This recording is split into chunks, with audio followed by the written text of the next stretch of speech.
가스라이팅에서 절대 지지 않는 방법. 왜 어떤 사람 앞에서만 내가 계속 설명하게 될까요? 왜 그 사람과의 대화 후에는 늘 내가 잘못한 것 같은 기분이 들까요? 많은 분들이 이것을 갈등이나 오해라고 생각합니다. 하지만 이것은 갈등이 아닙니다. 이것은 당신의 현실을 조금씩 빼앗아가는 심리 구조입니다. 우리는 이것을 가스라이팅이라고 부릅니다. 당신이 지금까지 관계를 지키기 위해, 이해받기 위해 얼마나 많이 애써왔는지 압니다. 당신은 이미 충분히 노력했습니다. 문제는 당신의 노력이 부족해서가 아닙니다. 문제는 상대방이 당신과 같은 룰로 대화하고 있지 않다는 것입니다. 오늘 이 영상에서는 가스라이팅 상황에서 절대 지지 않는 방법, 정확히는 상대가 더 이상 당신을 흔들 수 없다고 판단하게 만드는 방법을 다크 심리학을 기초로 차근차근 알려드리겠습니다. 가스라이팅의 본질은 거짓말이 아닙니다. 현실 기준의 장악입니다. 상대는 사실 자체를 부정하기보다 그 사실에 대한 해석, 의도, 기억을 흔듭니다. 내가 그렇게 받아들인 거지. 그건 내 생각이고, 내가 언제 그랬어? 내가 잘못 기억하는 거야. 이런 말들이 반복되면 어느 순간 당신은 자신의 감각을 의심하기 시작합니다. 다크 심리학 관점에서 보면 가스라이팅은 권력 게임입니다. 상대는 당신이 현실을 정의할 권리를 포기하게 만들고 대신 자신이 그 기준을 쥐려고 합니다. 그래서 논쟁이 길어질수록 피해자가 불리해집니다. 왜일까요? 논쟁이 길어지면 당신은 증명하려 하고 상대는 의심하기만 하면 되기 때문입니다. 증명하는 쪽은 에너지를 쏟고 의심하는 쪽은 그냥 고개만 저으면 됩니다. 이 구조 자체가 이미 불평등합니다. 당신이 내 말을 믿어줘라고 호소하는 순간 상대는 당신보다 높은 위치에서 판단하는 사람이 됩니다. 이것이 가스라이팅의 핵심 구조입니다. 당신이 방어하는 순간 게임은 이미 기울어져 있습니다. 설명하는 순간 이미 진 게임이다.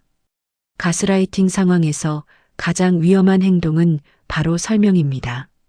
내가 그런 의도가 아니었어. 내 말은 이런 뜻이었어. 오해야, 들어봐. 이런 말을 하는 순간 당신은 방어자가 됩니다. 그리고 방어하는 사람은 심리적으로 이미 약자의 위치에 서게 됩니다. 왜 그럴까요? 설명한다는 것은 상대의 판단을 기준으로 인정하겠다는 뜻이기 때문입니다. 상대가 당신을 의심하면 당신은 그 의심을 풀어야 할 사람이 되는 겁니다. 이 순간 주도권은 완전히 넘어갑니다. 많은 분들이 이런 말버릇을 가지고 계십니다. 내 말은 그게 아니라. 오해하지 마, 사실은. 진짜로, 내가 언제 그랬어? 이 모든 문장은 상대의 해석에 반박하려는 시도입니다. 하지만 가스라이팅 상황에서 반박은 통하지 않습니다. 왜냐하면 상대는 사실을 알고 싶어서 질문하는 게 아니라 당신을 방어 위치에 세우려고 질문하는 것이기 때문입니다. 대신 취해야 할 태도는 이렇습니다. 그렇게 생각할 수도 있겠네요. 그건 당신 생각이고 난 다르게 봐요. 그 이야기는 더 이상 하지 않을게요. 짧고 단정하며 설명하지 않는 문장. 이것이 가스라이팅에서 절대 지지 않는 첫 번째 원칙입니다. 감정 반응이 권력을 넘겨주는 이유. 분노하거나 억울해하거나 눈물을 보이거나 필사적으로 설득하려는 순간 이 모든 감정 표현은 가스라이팅 상황에서 상대에게 유리하게 작용합니다. 왜 그럴까요? 감정을 드러낸다는 것은 나는 지금 흔들리고 있다는 신호이기 때문입니다. 상대는 그 신호를 보고 자신의 전략이 통하고 있다고 판단합니다.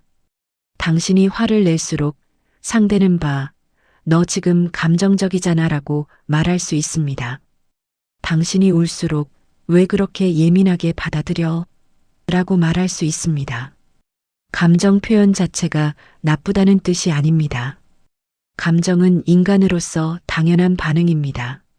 하지만 가스라이팅 상황에서만큼은 감정을 보이는 순간 상대에게 무기를 쥐어주는 것과 같습니다. 다크 심리학에서 말하는 권력 구조는 간단합니다. 더 차분한 쪽이 더 강합니다. 흔들리지 않는 쪽이 주도권을 쥡니다. 차분함은 무관심이 아닙니다. 차분함은 당신의 말이 나를 정의하지 않는다는 확신입니다. 상대가 무슨 말을 해도 당신의 내면은 흔들리지 않는다는 태도. 이것이 가장 강한 무기입니다. 당신이 아무 반응을 보이지 않으면 상대는 불안해집니다. 왜냐하면 자신의 말이 통하지 않는다는 것을 느끼기 때문입니다.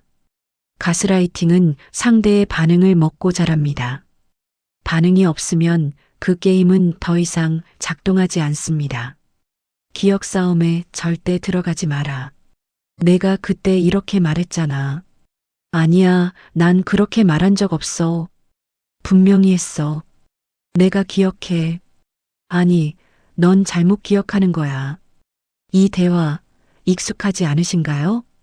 과거를 재현하려는 요구는 가스라이팅에서 가장 위험한 기술 중 하나입니다.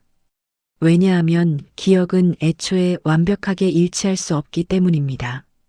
두 사람이 같은 사건을 다르게 기억하는 것은 지극히 자연스러운 일입니다. 하지만 가스라이팅 상황에서 상대는 이 차이를 무기로 씁니다. 내가 잘못 기억하는 거야. 내가 과장하는 거야. 그건 내 상상이야. 이런 말을 반복하며 당신의 기억 자체를 의심하게 만듭니다. 여기서 중요한 건 누가 맞는지를 증명하려 들지 않는 것입니다. 누가 언제 뭐라 했는지를 따지는 순간 당신은 또다시 증명해야 할 사람이 됩니다. 그리고 상대는 그저 고개를 저으며 난 그렇게 기억 안 하는데? 라고만 하면 됩니다. 이 논점을 차단하는 문장은 이렇습니다. 당신은 그렇게 기억하고 난 이렇게 기억해요. 중요한 건 지금이에요. 과거가 아니라 지금 이 상황에 대해 이야기합시다. 기억이 다르다면 더 이상 이 이야기는 의미 없어요. 과거 싸움은 끝이 없습니다. 절대 이길 수 없는 게임입니다. 그 게임에 들어가지 마세요. 경계는 말이 아니라 행동 패턴이다. 많은 분들이 이렇게 말씀하십니다. 나는 분명히 싫다고 말했는데 상대는 계속 똑같이 행동해요. 왜 그럴까요? 가스라이팅이 지속되는 이유는 당신이 착해서가 아닙니다. 상대가 당신의 말을 무시해도 된다는 것을 학습했기 때문입니다. 말로 하는 경계는 실패합니다. 왜냐하면 말 뒤에 행동이 따라오지 않으면 그 말은 공허해지기 때문입니다. 다음엔 이러지 말라고 말했는데 다음에도 똑같이 반응해 준다면 상대는 당신의 말을 믿지 않습니다. 당신의 행동을 믿습니다. 관계에서 주도권을 되찾는 방법은 작은 행동 패턴의 변화에서 시작됩니다. 연락이 왔을 때 즉시 답하지 않기. 상대의 요구에 자동으로 응하지 않기. 감정을 공유하는 범위를 줄이기. 물리적 심리적 거리를 조절하기. 이것은 상대를 무시하거나 복수하는 행동이 아닙니다. 이것은 내 시간과 에너지는 내가 결정한다는 태도의 표현입니다. 말로 나 힘들어라고 100번 말하는 것보다 한 번 조용히 거리를 두는 것이 더 강력합니다. 상대는 그제야 당신이 달라졌다는 것을 느낍니다. 그리고 그 순간 더 이상 예전처럼 당신을 통제할 수 없다는 것을 깨닫습니다. 절대 지지 않는 사람들은 성격이 강한 사람들이 아닙니다. 구조를 이해한 사람들입니다. 그들은 싸우지 않지만 휘둘리지도 않습니다. 설명하지 않지만 자신의 현실은 지킵니다. 감정적으로 반응하지 않지만 무관심한 것도 아닙니다. 그들은 이렇게 생각합니다. 내가 설명해서 이해시킬 수 있는 사람이라면 애초에 이런 일이 없었을 것이다.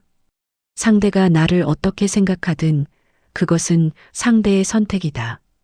내 에너지는 나를 위해 쓴다. 이 태도는 냉정함이 아닙니다. 이것은 자기 보호입니다. 그리고 그 보호는 당연한 권리입니다. 가스라이팅은 이겨야 끝나는 싸움이 아닙니다. 상대가 더 이상 당신을 통제할 수 없다고 느끼는 순간 끝이 납니다. 당신이 설명하지 않아도, 증명하지 않아도, 화내지 않아도 괜찮다는 것을 기억하세요. 당신은 이미 충분합니다. 당신의 현실은 다른 사람의 허락 없이도 유효합니다. 지금까지 너무 많이 애쓰셨습니다. 이제는 조용히, 단단하게 당신 자신을 지켜도 됩니다. 당신은 절대 지지 않을 겁니다. 왜냐하면 더 이상 그 게임에 들어가지 않을 테니까요.